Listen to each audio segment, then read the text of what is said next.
Hi! Hello. Hi, everybody! It'll take a second. There we go. Comments will appear here. I love that notification, Facebook. Thank you very much. For those who haven't been with the Facebook Live saga with me before, sometimes comments just don't appear. And since I run these as a Q&A, I kind of need to see comments. And I see an eyeball. Hello, eyeball. We have viewers. We have viewers. Yes. Please leave a comment. Let me know where you're tuning in from, or what tea you're having today, or anything you want to tell me. What book you're reading? What snacks you're having? What snacks? Yes, we might be talking. We may just possibly talk about food because it's us. Piper is here. Hello. So everybody, this is Piper J. Drake, the noted romance author and a very dear friend of mine. And there's Jocelyn. We were just talking about Jocelyn. you. Yes. All good things, of course. Absolutely. And yes, hello, Margaret. Yes, hi. Oh, we're Tucson. June from Hi, Tucson. June. Yes. So yes. Mindy, hi. Hi. We are just going to from Ann Arbor. Wow. Cool. Robert. Evening. Good evening. Good afternoon. Good morning. Good night. Jocelyn, you two are delightful. Make no mistake. Ooh. So yes, we didn't have a really cogent plan because it's us. It's just we're chaotic. Yes, we are very chaotic. This is just our my standard Facebook Live, except that I happen to be doing a writing retreat with my dearest friend Piper here, and so I thought let's do a co-live. Indeed. You get 2 authors for the price of 1, which is free, and you can ask us anything you'd like to ask us. And I'm trying to share this on my feed because that'll be fun. Yes. But I have to turn down the volume so you can't hear my phone while I try to share this nonsense. Post it to the group. Thank you very much, Dick, my darling. Much appreciated. Hey, Melissa, how are you? I'm going to make a spooky noise because I'm going to have a... There my goodness, splattered. Sorry. So, yes, I'm not drinking tea, in case you hadn't guessed from that noise. I'm also not drinking beer, which you might have guessed from that noise, but I'm not a beer drinker. I'm in fact drinking just like a, like a non-sugary, fruity thing. This is my favorite. I've become quite enamored of the blackberry lemonade from Waterloo. It's my current standing favorite. So, yeah. From France? That's awesome. My goodness, we're global. I love it. I do like the global aspect, yes. Oops. We're also in a new space. a new space, which I haven't figured out.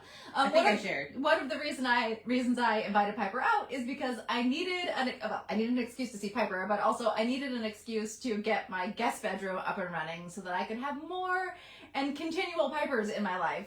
And so she is running the test on the new space, shall we say, where she is inhabiting my space with me, and I get to a low impact way to see how I am with the guest space is lovely, by the way. There's sufficient pillows for me to nest because we have determined I am a pillow nester. Yes, yeah. I had to emergency call for an additional pillow because I realized as I was putting the bedroom together that with Piper there needed that like 5 pillows was not enough pillows. I in fact needed 6 pillows. I have legitimate reasons for the need for many pillows. Legitimate reasons. Anyway. Not that anybody needs to know. Cute. Right, so we are 2 authors. We write some crossover, but mostly relatively different stuff. So we are here to answer any burning questions you might have about that. Scotland? Yes. Wonderful. We have listening in from Scotland. So you have burning questions about being authors, doing writing retreats together, or the other things that we consider ourselves modest experts on, which is traveling as writers and eating a lot of stuff. We're both... And traveling and eating. Traveling and eating. The logistics of. And traveling to eat. Yes. And eating while we travel. Yes. Yes. Foodie experiences all around the world. As a reminder, if you have a question you'd like to ask us, please put a question mark at the beginning so that when the comment comes up, we know that it's a question mark. Oh, good midnight from Sweden. Wow, amazing. Amazing. And we're going to start with some of the snacks that we have been eating and enjoying on this particular writing retreat. Because for a writer retreat, you do need sustenance. You need treats. Yeah, you need a reason to like stand up from the computer and wander somewhere. And if the bladder doesn't provide the reason, which quite frankly mine usually does. As does mine. A snack is actually a very nice thing to, yes, Jocelyn, we will answer that question in just a second. We'll start with the snacks. So, snack and tell. Shall I go first? Or You go first. Okay, I'll go first. Because this is a good one. This one is one of my favorites. Very travelable. Okay, it's a Trader Joe's. I'm Yes. gonna take one out. They come individually wrapped, but they are peanut butter Rice Krispie treats. So they're not overly sweet because the peanut butter kind of controls the sweetness factor, and they're much more reasonably sized. And they have protein. They have extra protein because of the peanuts. Yes. So yeah, both of us love these, both just like snackies, but also like it's an excellent travel snack. Yes. I mean, not if you can't open it on the plane because of peanut allergies. Because the peanut allergies got to be But, I have had 1 or 2 flights where. Yeah. You know, they've stated don't open any snacks that have any kind of nut involved because there is a peanut allergy on the plane. So this is not one of those that you can open. But like the fact that it's individually wrapped means you can keep it safely away. But if it is safe to open on the plane because you're endangering no one else, it is an excellent tasty snack on a plane. Yeah, and they're remarkably like filling for such a tiny little thing. So yes. So these are big winners. Yeah. Yeah. So for the people who have like the very, very heavy craving situation going on, but they're trying not to go overboard, this is an excellent choice. Yeah, they're good PMS. Yes. This is the next one. So Piper likes the green mango. I like the atufo mango. But atufo mango is very, very fragrant and floral, but it ends up, when dried, overly sweet for me. Oh, I find it nice and sour. Okay. These are a little sour, but also a little sweeter. They're both sour and sweeter because these are sweetened. These are the green ones.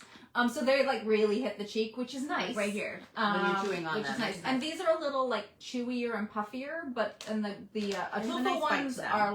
are less sulfured, so they're like really fruit leathery. Like you really have to Yes, gnaw they're on leathery. them, Mhm. which I also like. I was raised with like naturally dried fruit, like hippie style. I mean, I swear they just put it up on the clothesline, and so that's like. But yes, Yeah, she likes the fruit roll-up kind of situation, the fruit leather. Yeah. And I like these because they're dried and they have a nice bite to them. Yeah. And they're also thinner strips. Like you can get at Costco and stuff the much larger slices of mango Yeah, dried, you can which get are those at nice. Trader Joe's as well. Yeah, you can get them at Trader Joe's too. But I find that they're not like they encourage too much binging. The bigger pieces I tend to binge on. Yeah, more than the these small ones you pieces. can just take a couple little a pieces. bite or two and then wander away. You know what the other really good ones that Trader Joe's have are the dried citrus. So they have like a dried like dried oranges, blood oranges and stuff. cuties. Slices. They have the dried cuties, the tangerines. Yes. And those go nice in like tea. Yeah.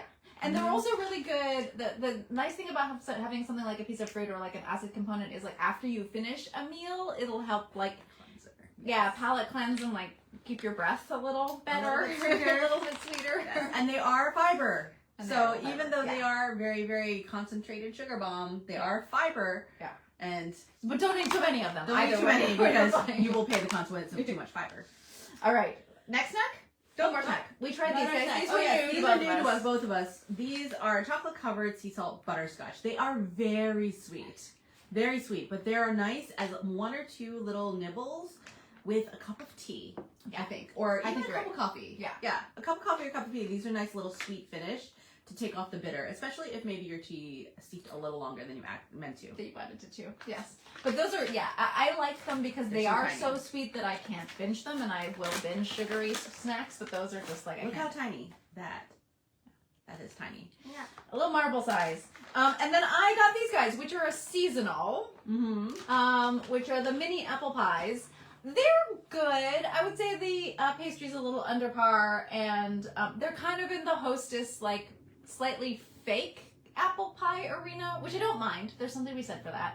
But, don't rush out to buy them if you already have apple pie in your life that's, like, homemade and stuff like that. But if you're like me and there's a dearth of apple pie in your life, and you need that satisfied, then I think they're working it. They're satisfying in that regard.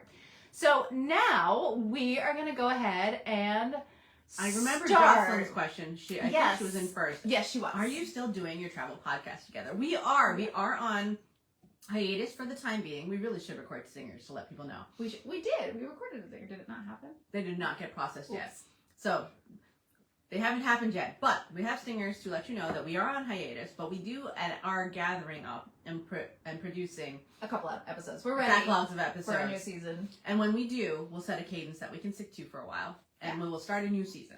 Yeah. So yes, 20-minute delay. our travel podcast, is not canceled. It is still there. It is just on hiatus. Yeah, and we just talk about like Travel. what it's like to travel and Travel traveling tips. and where we go and travel tips and packing, lots of And packing eating. tips. And eating while you're traveling. Eating all the things. Yes. So. But there's plenty of back episodes if you want to go get caught up. It's 20-minute delay. The number 20. All right, Emily asks, can we talk about stakes in writing? Ooh, plot. Ooh, an actual writing craft question. How do you like to set your stakes? Do you like high stakes? Do you like comforting, low impact stakes that are really important to the character but not particularly saving the world? So for me, because I write like primarily character driven stuff, which is why I kind of am comfortable with romance authors a lot of times. I tend to think about the voids in my characters. So what is it that the character wants? And also, and this is important, what is it that the character actually needs? Because sometimes what they want and what they need are not necessarily the same thing. And that's a nice little And polarization. And then for the love interest or the other characters, if I'm writing like an ensemble cast or something, the same kind of thought. Like, what do they want? What do they need? How are they going to get it? And in this case, because I write comfort, which is found family, or I write romances, which is two people finding each other, how can the other people or the other person satisfy that need? Not necessarily the want, but the need. So the want is often like the driver of the character, and then the need is what they're actually going to get at the end of the story. Mm-hmm. I think I'm a goal-oriented author, so that's part of it. I like to know where I'm going. I'm not a discovery writer at all. And then so far as like the plot and the action are concerned, since I write these sort of comedic madcap things, I don't need a ton of stuff to happen for all of these characters to overreact in an extreme way. And if you think about a book like Enforcer Enigma, like the plot of that is a country music singer is coming to the Bay Area and they have to safeguard her at a concert, right? There's all this other stuff that's in companion with it, but that's like the mainstay plot. That's not an action plot, but it sure turns into one as soon as my characters are involved in it because they're so crazy and madcap and because everybody's overreacting. So that's how I get the action, and that's exactly the same way I did it with like the Parasol Protectorate books and yeah. With the sci-fi, I tend to be a little bit more thought, and because there's so much high concept going on, I have to think in terms of how the world building plays into it a lot, and the alien reveals were a big deal in that particular series, the Tinker Star Song series. So that also comes into it, but still that series is primarily about Fex and the void in him and what he needs to fill that and find his place in the universe. The reveal in the fifth gender. Yeah, or that. Yeah, exactly. Anyway, and Piper? So I write predominantly romance, and a lot of my romance has a tendency to be twisted with a different kind of elemental genre. Like my romantic suspense is very suspensey. My urban fantasy tends to have a bit of a mystery plot to it, as urban fantasy generally does. So my most current series, Mythwoven series, you'll find that it's very character driven from one end, and the stakes are very much, a character's development, survival, their freedom is usually at stake, and they need the help of others in order to, maintain or win back their freedom, their autonomy of some sort. Like they still have their agency, but they need help.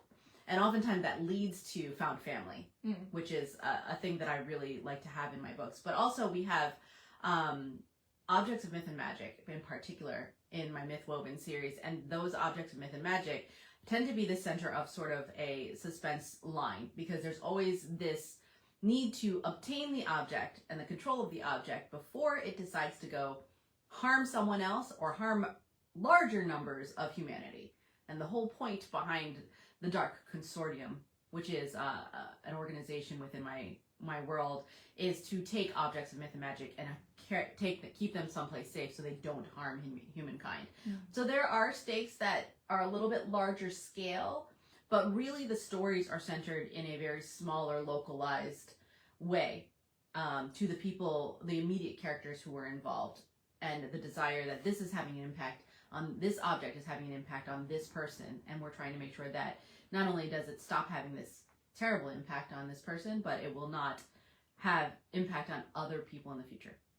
I mean, one of the things to think about from a writer perspective in terms of stakes is power creep. So I'm always concerned with the idea that if you set up a villain, like in the classic superhero, supervillain kind of thing, then the villain has to be a risk for the superhero character. So the villain has to be particularly powerful. And then the superhero character has to meet that power. And then in the next book in the series or whatever, it has to get amped up, and you end up with this like endless kind of power creep. So I tend to think about the stakes. I like to use natural disaster stakes a lot, because that's something where there's like no villain. It's very unifying, and you, because of the heroine's journey, you're very unifying in the way that you write your plots. Yeah, so and so like people coming together to solve a problem is kind of more interesting to me than people coming together to defeat an enemy, so to speak. Or I'll subvert the enemy. A really great example of this is Rachel Bach's Paradox series, which is a great 3-book sci-fi sort of space opera. There's a really good romance thread in it as well, but that one has a sort of natural, not even global, it's a universal disaster that's going on, and you think it's the main character and the people trying to combat it think it's one thing in the second book, and then you learn that it's maybe a different thing. In the first book, and you might learn it's maybe a different thing in the second book, and then in the third book we actually come up with the solution for the problem. So it's a very clever way to tackle a possible issue of power creep with it just being a different understanding of the world, which brings this to like stakes should be part, if you're writing science fiction and fantasy in particular, stakes should be part and parcel of world building. They should. Something about the stakes has to be endemic to the world. In other words, the like crisis and the problem that people are dealing with couldn't happen except in your universe. Exactly. That's just more appealing for the readers of the genre, I tend to think. Like, you have to sort of know how the power system works in order to understand why it's such a crisis for that. And part of the reason why it makes the story so immersive is that they want to know why this works this way. It's not just taking a disaster or a stake and putting it in your world. It's the fact that this world is structurally integral to what's happening, and the stakes are part of the structural integrity of the world. Yeah. Right? Like you can't just take this. You can't take the Hellmouth from Buffy and stick it in this other paranormal world and be like, ta-da!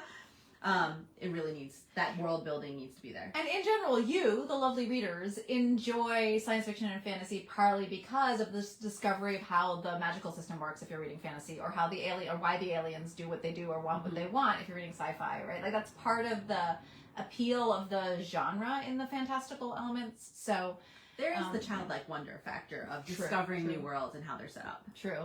And the stakes are big too for the childlike wonder, because how many people still want to have that whoa feeling? Yeah. Next question. So Kathy asks you, Piper, what should they read if they're a big fan of the Parasolvers? Oh gosh. Which of yours would be best? So, I do think that the Mythwoven series may be the best, but they're not particularly similar.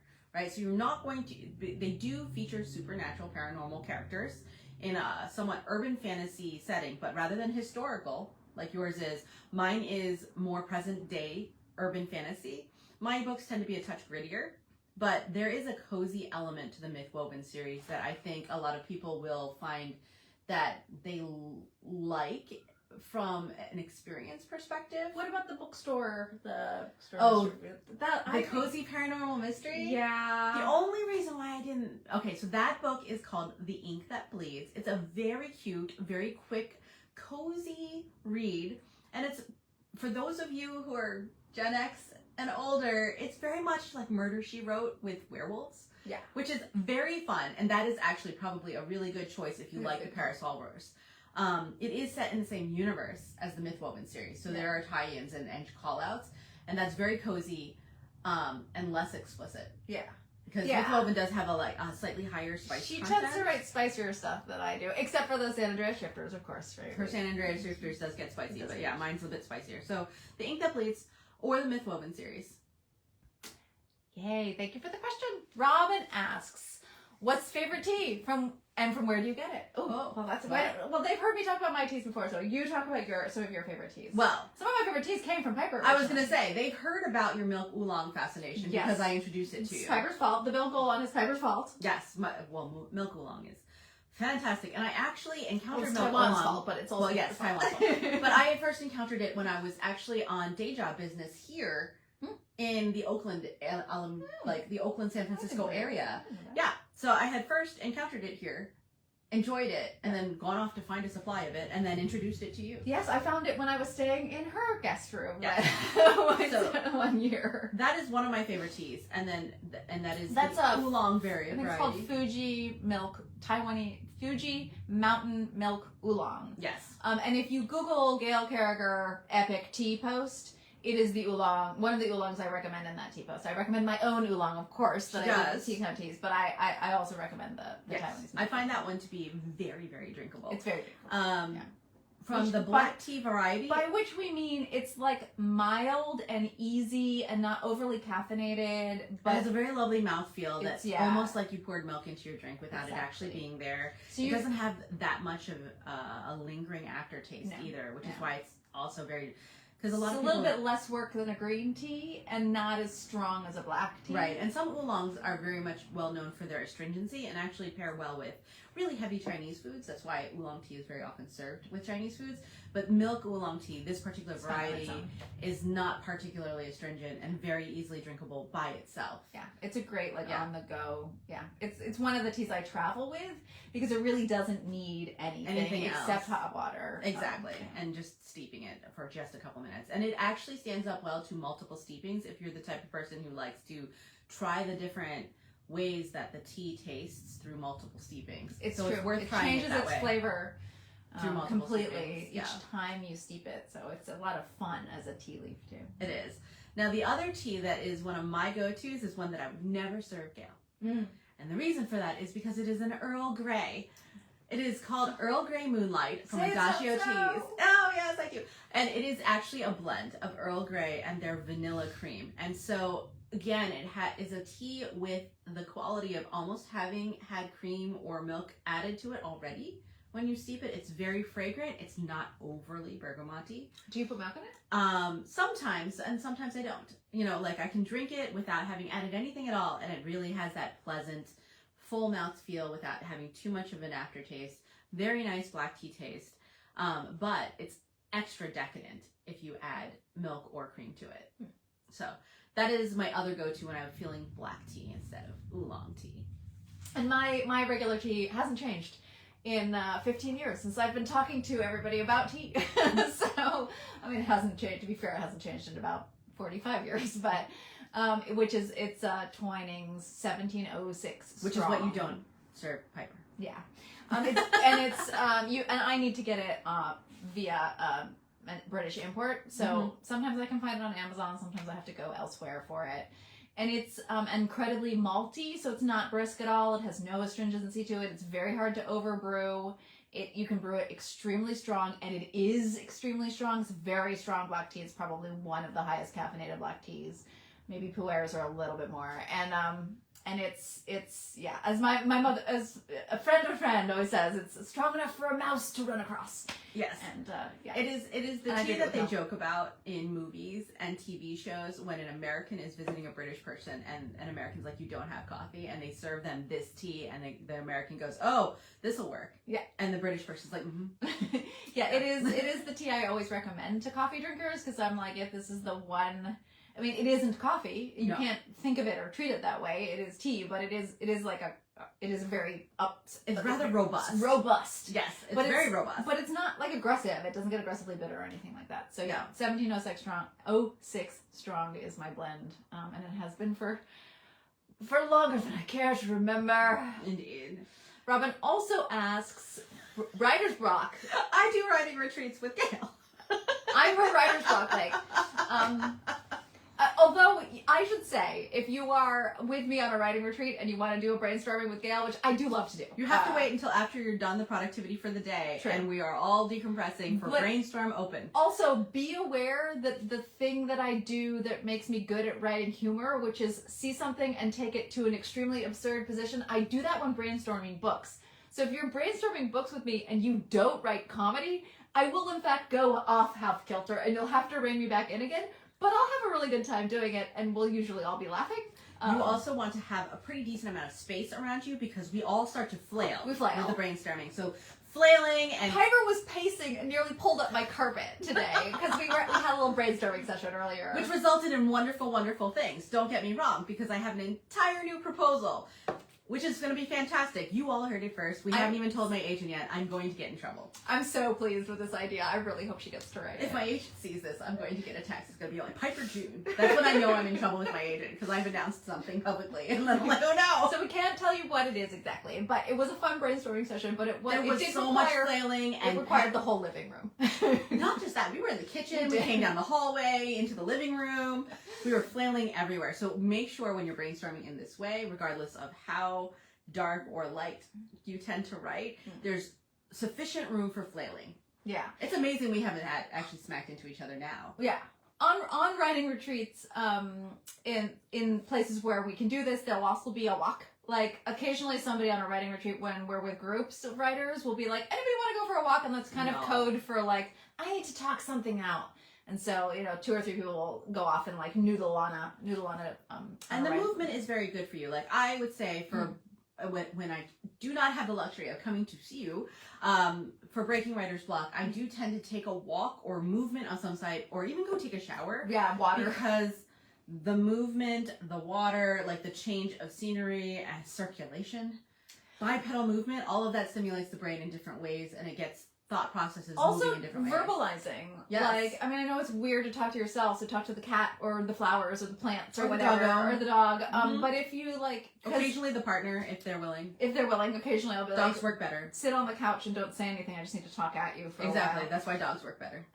But yeah, it's just, and that's like, there's a reason for that, which is when you have to verbalize it, you are activating a different part of your brain and you're processing things differently. And so the act of having to sort of say the thing out loud actually does something different for your brain. So that can help. I also find reading, so if I'm writing sci-fi in particular, reading nonfiction, or if I'm writing historical, reading nonfiction that's the time period, if I'm doing one of the Parasol Verse books, for example, or like just hard science, because that gets like the world building, noodling bit of my brain up and running. Without the danger of too much osmosis. Yeah. Right. Yeah. I definitely do that. Like, I'll be writing romance. Very, very sweet, cozy romance. Or not cozy, because that's too mystery. But I'll be writing sweet romance, and I'll go watch NCIS. Yeah. Right? And when I'm writing romantic suspense, I'm off watching, like, Apocalypse Now, or, what was the other one? Resident Evil. I ended up watching Resident Evil while I was writing romantic suspense. And people were like, you write romance, right? And I was like, yeah, but zombies. Yeah. Which is how you ended up with my London Shipper series. Sometimes you need a cross-pollination or an escape. I don't find, I'll watch nonfiction videos, but I don't find watching any dramas at all helpful personally. I do like anime for that, because anime, for me, is a completely different medium, and the storytelling in a different medium, and also the fact that anime or K-dramas, Asian dramas, which you are very familiar with. Sure am. Different storytelling structure. And so sometimes that leads you to different possibilities. In terms of like what you can throw in for the plot. Exactly, the different plot twists and things like that, next steps in the plot. And then I always have I would say a toolkit of things that I know help. So first of all, with writer's block, you can give yourself permission to skip it. Right? If this scene's not happening, but you know what's going to happen next, just jump to what's going to happen next and just keep writing, right? You don't have to write linearly. There's no rule that says you do. So that's one thing you can do. And then another thing I always do, because I tend to write heroines' journeys and a big cast of characters, is I'll throw a character in there. Either an old character from a previous book, a reoccurring character, or a side character. I'll just have a new character walk on and just have them start talking to each other. And I'm very...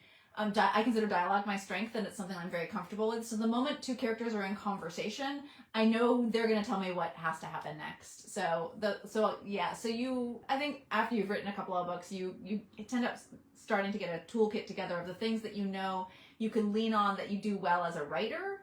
And, you can always delete it later if it doesn't work, or save it for an extra scene that you give to your newsletter or something. The idea is to, try and keep the flow going. Yeah, I think in contrast to you bringing in a friend or another character, I have a tendency to kill somebody. Dead bodies happen. But I will promise you, The dog lives. Always. That is always the promise. The dog lives. But dead bodies happen a lot in my books. Mindy says, I'm loving the merman, but what made you pivot away from Kettle? We knew this was coming up. Oh my God. We discussed this week. I know. I was talking about this with my assistant. My assistant was like, everybody's going to want to know what happened to W.D. Kettle. And I'm like, guess what, everybody? There's potential. You'll also learn what happens to W.D. Kettle, shockingly enough, in this book. So, have no fear. Read on, my darlings. Is there. Read on. Also, don't worry. He'll be all right in the end. All of my characters are always all right in the end. But yes, I just realized that Trick was a lot more damaged than I had thought when I started writing about him, and that it was the merman's fault, and that the merman had to solve this problem. So yes, Sato and Trick had to happen. So yes, I always think of him as Sato in my head, but it's Sato. It's Sato. Because you say it's Sato. That's what Sato. That's how I say it. Well, that's how it was said in the Japanese drama that I watched. It's totally possible. I don't know. I just think of it in my way. Yes, we think of it. We have others that love Adagio. Oh, good. What brand of milk Oolong? I think we answered this. This is the Fuji. It's named Fuji is the name of it. And like I said, if you Google Gail Carriger Epic Tea, the post will come up with the link. It's divided into sections by all the different kinds of tea, like which green teas I like and which oolongs I like. Adagio does have a relatively good brand of milk oolong. It's just not my fave. The Fuji is. Yeah. Yeah. But you can get it at Adagio. I noticed that there was another comment in there that someone did. How did you two first meet? Yes. Smoky. I think it was a different writer's retreat. Yeah, it was a writer's retreat. Yeah. And then we were both clumsy that day. As a dancer, or ex-dancer, I guess I am perennially clumsy. Dancers always we both hold true to that stereotype. It's ridiculous. Anyway, I don't remember exactly. I just wandered into the writing retreat, and I remember exactly what happened. I know everybody at this retreat from previous years, but I didn't know who this person was, and I think you were even in the kitchen. I was in the kitchen, right? And I was like, obviously, I like this person because she is in the kitchen. I had food, I had snacks in my hands. Yes. And this one reaches into the refrigerator, pulls out a bottle of Prosecco, and immediately drops it. Oh, God. So that was the clumsy factor. Oh, God. That's so me, too. So that's I wasn't drunk. You were very impressionable. No, she wasn't. She was just giddy. I was just giddy because I'm so excited very that giddy. I was there. Yes, we were celebrating the first night with Prosecco because that's what you should do. Why wouldn't you? Why wouldn't you? I mean, a lot of people there, because of that location of that particular retreat, were very, very much into trying moonshine. And that's very heavy. And Prosecco, often very sweet. Yeah, it's super, super sweet. And often Prosecco is a nice, lighter, bubblier way to celebrate. I personally don't drink very often at all anymore for medical reasons, stuff like that. So I will only indulge occasionally. But Prosecco is a very nice, light beverage. And she dropped an entire bottle of it, and it shattered. It did. So I was immediately cleaning up Prosecco. But that was fun. Oh, which I helped. Yes. I did help. I was like, oh, hello. Hello. And that's how we met.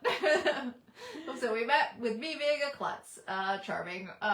That's our me cute. It is our me cute, but you know what? I'm a klutz too. That worked out nicely. Jocelyn stuck thank the you so teapot much. post in there. Thank you, darling. Yes.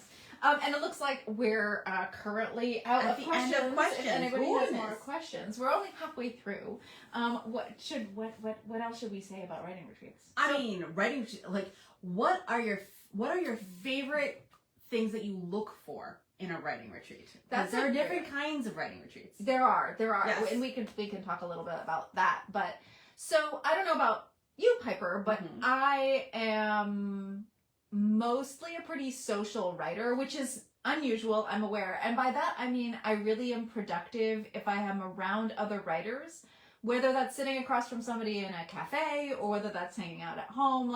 It's just, I like to say I think I'm just pretty competitive. And so I like to sit around somebody and be like, well, how many words have you done? And then I will oh no, I'm behind. I have to write more words. So I really just like the energy of writer retreats. So that's part of it. So and one of the things I tend to look for on writing retreats is actually longer ones because it's really hard to come by. And I don't really hit my stride at a writing retreat until the second or third day.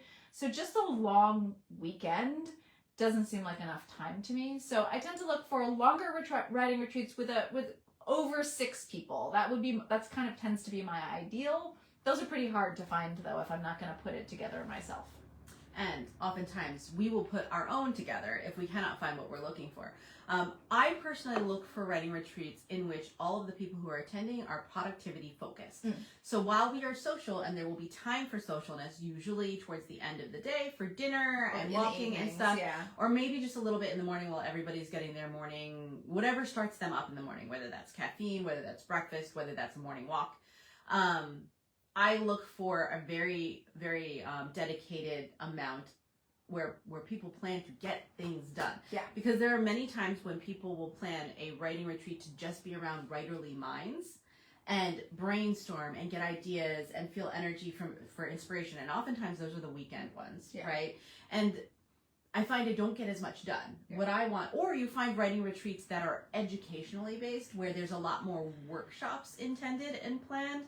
And at the stage of my career, while I still do education and drop in on panels, I know realistically I'm only picking up nuggets of new things, and I'm pretty familiar with 90% of whatever the content is being presented in an educational workshop. Yeah. So while I like workshops, investing in a week-long workshop educational oriented writing retreat is not a good return on investment for me, because I'm only going to be picking up nuggets here and there. And that time could have been better used to really be in a productive way. Agreed. And so I look for the kind of writing retreat where people plan to be productive. Yeah, where they're like, literally the writing retreat will be like, here's the schedule. The schedule is you're on your own for breakfast and whenever you want to get up, but there's quiet time for writing from 9 o'clock until 1 o'clock. Then there is a lunch break, and then we write from like 2 or 3 until 5 or 6. And then good with quiet rules, so that people can't like distract and talk to each other. Exactly. Yeah. And then usually a lot of writing retreats, I like to introduce this concept if they don't have it, is something called proof of write. And basically proof of write is break out into small groups, or if you are already a small group, just coming together as a small group. And maybe for 5 to 8 minutes, everybody reads something that they have written that day. It's a bit of accountability that you actually worked on something. Exactly. And didn't just fuck around. No critique. You know, obviously if you're going to giggle or gasp or whatever, you can't control yourself. That's right? fine. You're allowed to react to your own writing that way while you're working. And the idea also, from my perspective, is a lot of these writing retreats are authors at different points in their career, and it's also really good training for most authors to get accustomed to reading their work out loud, and also to realize in a safe space, and also to realize that everybody's reading their rough draft, and everybody sucks, including, you know, New York Times bestsellers. Like, we all suck at a rough draft, and so it's like, I just think it's a good kind of life lesson as an author to get really used to doing a little bit of a readout in that kind of space. So I like proof of rights a lot. And then I like the either like one person cooks per night, right? So you're only responsible for one evening's meal, or there are cooks, or you go out to eat, or you order DoorDash or whatever for food. Mm-hmm. So I like that to be set. Like, we all know what that is going to happen as. And then hot tubs. Food plan. Hot tubs are a lovely extra. Big bonus. Looking for the hot tubs as a lovely extra. Yes, I see that. The celebrations are huge. Yeah, so those are some of the things that we look for in writing retreats. And we do not hesitate to just organize our own if we cannot find one. Go up a little. Yeah. So those are some of the things we look for in writing retreats. I think that's about it. And the question we always get is like, how do we find them? So Piper and I will put them together now. But often there's like kind of a whisper network with authors and writing retreats where you get invited by somebody else or whatever. Yeah. There are a couple that are advertised out there. I know Leslie Penelope has a one that is kind of out there for fantasy authors. So you'll see a couple of them that are organized, but sometimes those are the ones that are educational in addition to productivity, which might be a good way to start connecting with people. Another one that's education forward is the Writing Excuses Retreat. Yeah, Writing Excuses Cruise. Also, like, they have very much, not just cruises now, they have like smaller ones all around the main, but also Futurescapes. A lot of, and then outside of that, after you have developed that community, a lot of people will tend to take those relationships and schedule smaller informal writing retreats of their own in And the bigger aftermath. ones do it too. Like, within the Quadrant of Sephora, sometimes people will organize it. RWA used to, obviously doesn't exist anymore. Clarion West. And then also, like... Viable Paradise. Yeah, that's another one. The California Writers Guild actually does a writing retreat at Slide Branch. And then my little local writers group, which is called BARW, the Bay Area Romance Writers, we have a writing retreat coming up in November, which actually has openings at the moment.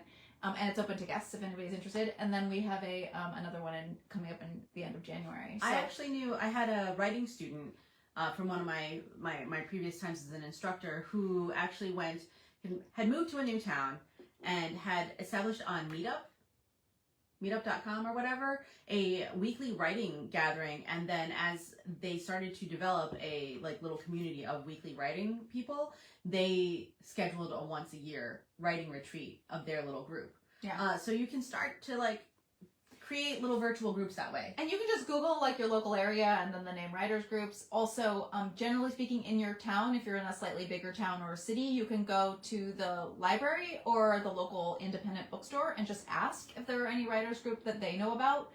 And they at least might know somebody who you can email who might know somebody else. And that's how you get tapped into a local writers community. If you want to do in-person local stuff, that's a little bit less costly than Piper and I flying everywhere for our writers' retreats. Yes. Why does this seem like a friend meet cute? In which case, I'm all for that. There should be more really friend meet cute. It really was, yeah. We really are. Friend meet cutes are so much fun. Any future writing projects together? we just talked about this, and maybe someday. Maybe someday. Yes. A part of it has to do with where we each are in our writing careers and what our writing projects are, because they have to properly line up, right? Because she's very, very comedic and light, and I am sometimes very dark, which isn't a good matchup. So our writing trajectories need to come to a point where it's complementary. Yeah. We really also tend to have projects that we owe. I owe you guys 3 projects right now, and I'm very well aware of that. She needs to deliver those before she does anything with me. I need to deliver that, and then I also have my agent breathing down my neck about a new project that she wants me to write. So there's that, and then Piper similarly has contracted projects that I very much have to turn in, and other things that my agent is breathing down my neck for. But that doesn't mean we don't brainstorm nifty ideas together. We do all the time. We have ideas. And in fact, with the DRATSIE Dilemma, there is a little bit of our brainstorming that ends up in the book there that I added to the chaos and the shenanigans. She does. She's good at that. Shocking if you're watching this now. Oh, hey, Frankie. Hello, darling. Hello. Any updates on Claw and Courtship? That's all you. Kimberly, you will be very happy to know that I had during this writing retreat, I had a crazy brainstorming, event, and it is the next Claw and Courtship book. So yes, and I was, deeply enmeshed in the backstory for these 2 characters that involve things like the Burmese-Siamese wars and the Napoleonic War and a bunch of other stuff. So there's a deep historical background for the 2 characters that are going to be the next Claw and Courtship, and I think you guys will love them. I'm very excited about that book, but I'm not going to tell you. I think it is probably going to trigger another trip to Thailand and ancient traditional Thai foods. Go to Myanmar. And go up to Myanmar. And also probably to the border with Burma. Yeah. Well, that's going to have to happen. Yeah, dangerous territory right now. But yes, but anyway, yes.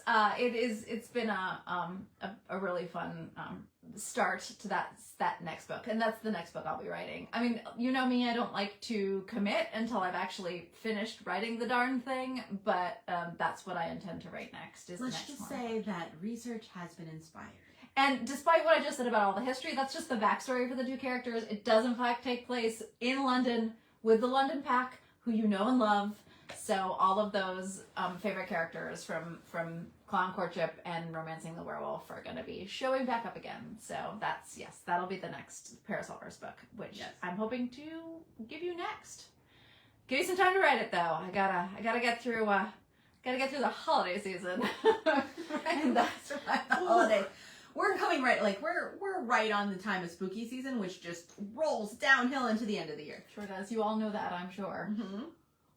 So we have reached the end of questions again for a bit. Oh, I am ashamed. I forgot this particular series. Oh, okay. Well. Oh, Claw and Courtship? But you remember now. There's only one book in it. You're okay. It's been a while. But it is, so I started off 3 different little novella lines, basically, which have immediately become not novellas anymore, but, 6 of one, half dozen of the other. We call it what we call it. But, yeah, and one of them was Claw and Courtship, which is the werewolves and their mates, basically, from the London Pack. Mm-hmm. And I started writing it because Channing had to meet his match, obviously. I don't know why I like him, because he ate a dog. Channing. I normally should not like this. He did eat a dog. He did eat a dog. My werewolves eat dogs, it turns out. Whereas I have the standing promise that the dog lives. The dog lives, always. In my case, mostly the humans live. Although, somebody out there is keeping a body count for me, and I'm like, I swear I don't kill characters, but I guess you do, occasionally. Does it count if they died but they lived? They died but they lived. Transitioned into another existence. Become a ghost or something. Yeah. I don't know. Does that count? No. Yes. Anyway, I'm glad you're pleased. Yes, there will be more in the Parasol first, and it will be Claw and Courtship next. That is the plan. That is the scheme. Yes, I know. I love that there is a viewer out there that loves to visit Thailand, because we do love Thailand, and I am in fact establishing a second home base in Thailand, and so I will be there much more frequently. And guess who will be visiting, and have a long-standing, permanent. The timing of these lives will change for a little while. I'll still be doing the lives, but they'll be coming from a different time zone. Consider them different, more globally accessible. Yeah. Yeah. It is. Yeah. The plan is for me to go over there and do like a long writing retreat, shall we say? Yeah. And also the plan is for me to somehow set something in Thailand at some point. Eventually. But that's a lot, I need to write off the trips. Yes, you've got to write off the trips. But also, the two of us fully intend to hop from Thailand to other places to try dumplings and various things. I need to go to Taiwan. Foods. I'm like desperate to go to Taiwan and eat the street food. And Singapore. Yeah. Bucket lists, writer bucket lists. Yes. So for those who don't know or haven't caught all of my lives, who has? I tend to write my characters visiting places that I've visited. Mm-hmm. And that's partly because if I'm on the ground in a place like Singapore, I can do the research and I can go get like books about the history that are like secondary or primary while I'm there, so that when I set something in 1890s Singapore, which I did for competence, I can really make sure I'm getting it right, or I'm getting the steampunk skewed version of Singapore right. I'm getting the aesthetic. But I'm getting the aesthetic, and like I know exactly what was going on politically and socially and culturally at that time in that area, so that like it feels realistic in its supernatural, crazy hijinks kind of way. So I really, so almost every place that my characters have gone in my books are places that I worked at as an archaeologist or have traveled to extensively. Yeah. Similarly, my books all contain works that feature supernatural creatures or objects of myth and magic from places that I have traveled, because that is also, in addition to food experiences, one of the things that I check for when I am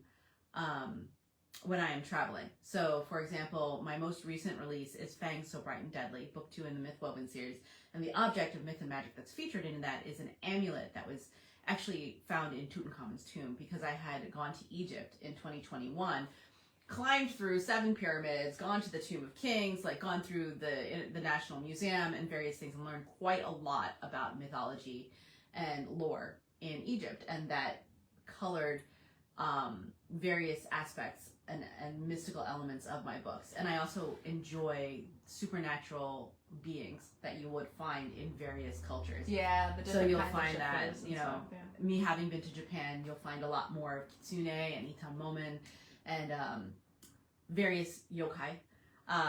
Also, Thailand, I feature a lot of mythological creatures and beings and personas, so you'll find that a lot. I saw a question here that was about my Earl Grey. But I love Earl Grey. Piper, is the brand of the green that you like Adagio Earl Grey, like as... Yes, the Earl Grey tea is called Earl Grey Moonlight. That's specifically the one, and it has a bit of the vanilla flavoring mixed with their Earl Grey. So it's Earl Grey Moonlight in particular. Very aromatic. And you never have to ask my forgiveness for liking a thing I don't like. Exactly. I mean, it's everybody has different taste. I eat wildly unpleasant food items that shock people most. Like I live on Marmite. Everybody. Like I probably eat Marmite every day of my life, and I understand that's very divisive. But I also like natto, and I also like really funky fermented like pickled herring and sour cream and stuff like that. So like I am aware that not everybody has the same taste. I don't even have the same taste as her. Although I do eat a broad variety of things. Yeah, we do share a lot. You know, it's a Venn diagram, right? Like there's some things that we don't prefer, and there's some things that we both absolutely love. Yeah, exactly. Yeah. Mm-hmm. Yeah. I mean, everybody, that's the way the world is, right? Everybody's different. And thank you, Jocelyn, for putting that link in there. Oh, yes. The other reason I think it's good to travel to a place you intend to set something in or write about is that from like, aside from the research perspective, there's, I don't know how else to put this except to be slightly folderolly about it, but it is the light and the air and the way the horizon is and the way the atmosphere reacts with the world and like, the way that your skin reacts with the atmosphere. Like those are things that don't change. So even though I write historical stuff, that aspect of it doesn't change. Like the way I talk about Florence being orange, that was like such an overwhelming feeling to me when I was excavating there in northern Italy. This sort of orangeness of the earth and the pottery and the light. The light is very sort of yellowy and orangey, and then the fields of sunflowers and stuff like it is a very like visceral experience that like. And that part of Italy has probably been like that for a really, really, really long time. And I think you don't get that sense. Google Maps is all very well and good, but you don't really get that sense of place if you aren't actually like walking in that space. The sense of place is perfect. I think another example, like I tend to do that also with my books, is that sense of the feel of the breeze against your skin in that area, the type of noise or yes, the crash of water nearby, like that sense of place. Sometimes just stepping into like the trails on the Pacific Northwest trails in the woods there, it's different. It smells different, and especially if you write shapeshifters like I do, smells matter, right? And just knowing that, or knowing what smells will do to a shapeshifter when you're standing in downtown, right, of that particular city, because downtowns in different cities have a different energy and a very different smell profile. Oh yeah, different. And not as helpful if you write the past, by the way, everybody. No, not as helpful if you write the past, but if you write like present time. But I think one of the other great examples, Patricia Briggs, particularly in her book Silence Fallen, the main character is kidnapped and taken to Prague, and she manages to escape her captors. And there's this one point where she finds a werewolf-owned bakery, which is a safe haven, and she falls asleep in the courtyard in what is the first somewhat safe space that she's been in days. And the way that Patty writes the ambiance and the feel of the sunlight on her skin and the smell of the bakery, but also that underlying smell of being safe because she's among werewolves, was just a really well done scene. And warm cobblestones around her. It really, really was evocative, and it didn't feel like a U.S. Bakery area, a U.S. city or state. Like she had really been to Prague, and she really gave a sense of place. And I think you can do that with second world fantasy or sci-fi.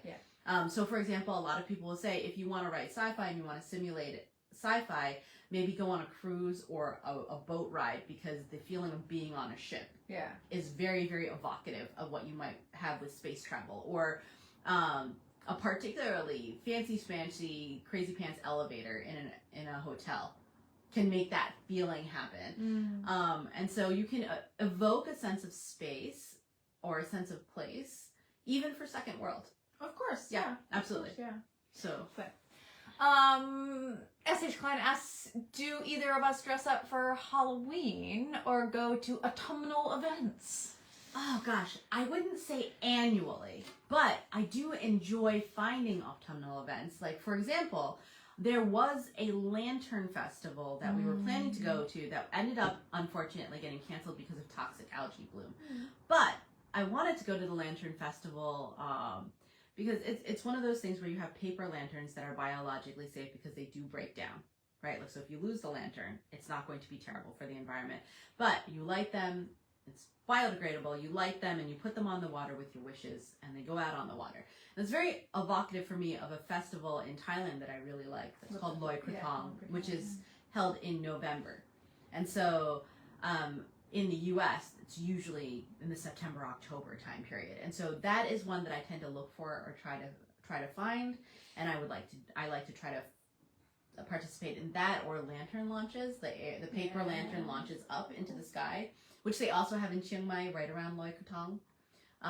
So those kinds of festivals are really fun. I do love to dress up for a good Halloween party if there happens to be one. Yeah, me too. So it's a good time to pull out the corsets. We have a couple of historical reenactment societies here in the Bay Area that do kind of, frankly, they do like historical reenactment dance every month, but they're themed. So we had a haunted mansion one recently, and then there's the vampire ball. So, you know, sometimes I'll dress up, like do historical dress and go to something like that. My friends and I used to dress up for Halloween all the time and have Halloween parties because they lived on streets where they would hand out candy. And so we'd theme, because, you know, kids are like bused to my area because it's a very safe area to do trick-or-treating. And so some of the neighborhoods really go all out to like make it really welcoming and have scary houses and stuff like that. And one of my friends used to live in one of those areas. And so we would theme the house. So like we would all dress as Addams Family, for example, or something like that. And that was always really, really fun. So I like a guideline. Yes, give me a challenge. Yeah. Give me some kind of themed challenge, you know? Yeah. I do enjoy that. But of course I love dressing up. I'm an aestheticist. I love to dress up. Give me a reason to wear a corset. Yeah. But honestly, I will find a way to my- make a corset fit a theme. Mine is Thanksgiving. I mean, I hate to be terribly, terribly American, but Thanksgiving, as much baggage and horror as is around the formation of the United States, the celebration as we see it here is very, very food oriented, and so am I. Guess who's food oriented? We are. These girls. We are food oriented. Oh yes. Yeah, I really just love eating all the things at Thanksgiving. And since my mom's an expat, and I like to say she embraced American Thanksgiving as only a British woman could.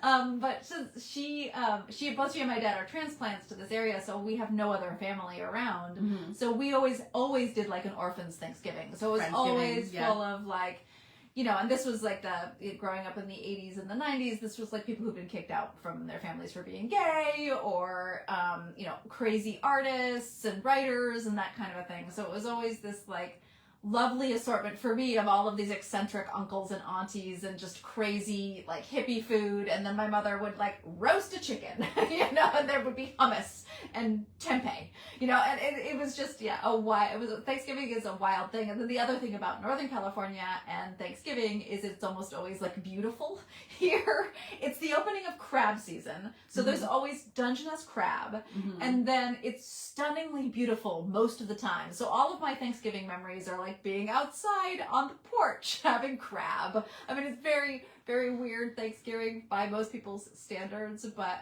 it definitely, like, my mom created weird traditions around Thanksgiving that are not like normal for most of the United States, but that I find very appealing. And I'm super, Whereas in contrast, both of my parents are expats as well. They both come from Thailand, and they came over here for their master's degrees. And so my mom in particular really embraced researching what are American traditions for various holidays, Thanksgiving obviously being one of the big ones. And so we would always have this list of recipes to try that were Thanksgiving recipes. So every Thanksgiving we always had a turkey. And even now as adults, we have to have a turkey even if we want to branch out to some other game meat to be interesting. No, must have a turkey also. So if we're going to roast a goose, still got to have a turkey. If we're going to roast a duck, still going to have a turkey. If we're going to roast rabbit, still got to have a turkey, right? And then there always needs to be stuffing. And we went back and forth with different kinds of traditional stuffings and whether or not you actually stuff the bird versus not. Always with my family and friends that join us, always have to have mashed potatoes. Always have to have home-baked mac and cheese. See, no mac and cheese. That's not a tradition that I... We did not get into the sweet potato casserole situation with the marshmallows that people tend to do. No, I do like sweet potatoes, but not the marshmallow covered sweet potato situation that some people think I went to a Midwestern Thanksgiving once where they had, to be fair, it was Minnesota, but where they had the Jello, like the green Jello, the green Jello in the middle of the table during, like, not as a dessert. It's no, like it was like a savory meal. Wild, everybody. There are some wild Thanksgiving traditions out there. We had mint jelly. Yeah, like we had a little dish of mint jelly with, like, some of the strangest Thanksgiving traditions you know about, or food, the food, like crazy food. I, of course, loved the green Jello. I was like, there's nothing. You do like a gelatin. I love a Jello. I love it. You love a gelatin. I love a weird. Yes. I love a weird wiggly food. I like a strange texture. I was like, we did like the dressing, like the cranberry sauce made from scratch, gravy, all of that. Yeah. You know, and of course the apple pie. You mentioned apple pie earlier. Like I was always in charge of baking the apple pie because my little sister, when she peeled apples, could not be trusted not to bleed into the apples by accident. So generally she would start peeling, we would wait for her to cut herself, and then my brother would grab her for triage and I would take over and finish baking the apple pie. Occasionally you would have like sweet potato pie or pumpkin pie. So we're a pumpkin pie family, which you should know, being British, is very weird. My mother to this day is deeply suspicious of pumpkin pie, and I was like, I don't, carrot cake. you strange individual. Like, there's nothing. Anyway, I love a pumpkin pie. Pumpkin pie is my pie. It's the pie that I like the best. It is the pie I consider pumpkin pie a breakfast food. Thank you very much, and we'll eat it. Yes, pumpkin pie and apple pie count as breakfast food. I'm there with you. Absolutely. But there's Utah, and they love their green Jello. Can I say though, Utahns, you have the best funeral potatoes. You have the best funeral potatoes. I don't do them for Thanksgiving, but I do them at other times because funeral potatoes are lovely. The potato thing is also a big one because my mother, again, being British, as I may have mentioned many, many times, likes to roast everything. And so Thanksgiving, she embraced Thanksgiving partly because it's the roasted things. So all her things are roasted, and including the potatoes. So we were never a mashed potato no either. You were roasted potato, roasted root vegetables. Boy, does she roast them beautifully though. They're like, she does the Yukon Golds, and they're like super crispy on the outside and squishy in the middle and full of garlic. I am very particular about my potatoes. My partner, Matthew, does not like potatoes at all, but I am very particular. So for my mashed potatoes, I tend to prefer a Yukon Gold because I like creamier mashed potato situation. The only time you will get me using russet potatoes is if I need a fluffy, mealier potato situation. So that might be on top of shepherd's pie, or that might be if I need to make hash brown potatoes and I need the drier content so that I get a good crisp. Right? Like, so I'm very particular about my potatoes and what potatoes are used for what things. Yeah, it is. I mean, we got onto the subject of food. We did. That happened. And I will say, just for the record, that my favorite thing at Thanksgiving is the stuffing. I'm a stuffing girl. Stuffing and gravy. I can quite happily go with those two things and nothing else. And then my stepdad, basically my stepdad is from Jamaica, and he makes jerk sauce. And I have skipped right past like putting the jerk sauce on things and then cooking them to just having a bowl of the jerk sauce. So I was just at my in-laws' house, and they roasted garden-grown beets for me. Beautiful candy-striped beets. And I normally do not go through the trouble of getting fresh beets and roasting them myself because you end up with, I look like I did murder. It's a lot of work. Yeah. But they roasted a beautiful garden-grown beet for me, and I was in love. So occasionally a good roasted root vegetable. At Thanksgiving. Beets at Thanksgiving. This wasn't Thanksgiving. It was 2 weeks ago, but it was autumnal. There are a lot of people who are like talking about the sweet potato and marshmallow thing. I know it's very popular, but I am with everyone here who is like, nope, too sweet. Don't need the marshmallows on top. Yes, I mean, I don't know. Like the Jello thing, I think it has its place because it is a sort of iconic food in and of its own self. But yeah, we have a former vegetarian who's been coming to Thanksgiving for many, many years now, with my family, who brings a fluffy chiffon-y kind of yam dish with sage and brown butter, with crispy sage and brown butter on it, which is one of my favorite dishes. But it leans into the savory side of a mashed yam or sweet potato. Yeah. Although I will say that I, like I said, lover of the pumpkin pie. Mm-hmm. But I once had a sweet potato pie. Those are very lovely too. That was made by, made by a dear friend in college's mom in Poughkeepsie. Oh. And man, I still think about that sweet potato pie. Sweet potato pie can be really good. Although there have been a couple questions about there's a bourbon beans, bourbon glazed sweet potatoes. Yes, also very good. Honestly, I can get behind booze and food. Most forever. of the time, I will do that in other company, but not really with my family and my partner. But one other thing, you mentioned stuffing. So my family had a thing where some people in my family loved my mother's cream-forward chestnut and apricot stuffing. Ooh, whereas chestnuts are underappreciated. Yeah. Exactly, there were roasted chestnuts and apricots in stuffing, fresh apricots, not dried, and the cream-soaked bread in stuffing. And then the other one was much more like your stovetop stuffing, but with roasted apples and sprinkled Italian sausage crumbles. Mm-hmm. And so you had like this sweeter, creamier kind of thing going on, or this sharper, saltier. We get situation. a chestnuts, Brussels sprouts, and bacon dish occasionally at our thing, which I'm not wild about a Brussels sprout. I like Brussels sprouts roasted properly. Nasty fetal cabbages. I don't like them. They taste like I like farts. them. I don't See, this is one place where we don't fight over the food. And before you say proud lot about roasting them properly and putting bacon on them, I have had them all the ways, and she just doesn't like them, and that's okay. You can feed them to me. I don't mind them raw, and I don't mind them pickled, and I don't mind them turned into like a nice lemony coleslaw-y kind of thing. She does like it that way. Yeah.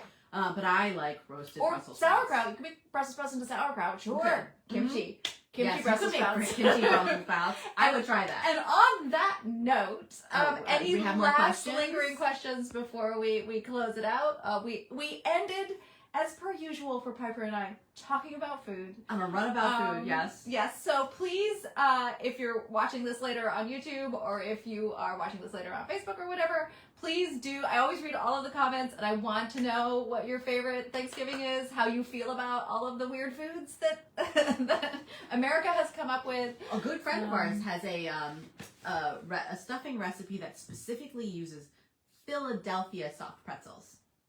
And if you never had a Philly soft pretzel, you have to have had one to understand why this is a very unique stuffing. That sounds crazy. Mm. But yes, tell me all of your favorite holiday foods and everything, and I will catch you in the next live. I'm really hoping to be able to do one in November. I have some travel then, but I think I'll be able to do it. But I'll let you know, and I hope you enjoyed the special guest star. And you can find me around the internet. I do hope you'll stop in, maybe potentially give my books a read. Yeah, give them a try. Or interested in general. Say hi. Say hi. Just say hi. Yeah. And it was lovely talking to you all and seeing you all. And I will catch you all next time. As I always say, take care of yourselves and take care of each other if you can. And we'll see you in a month. Bye. Bye.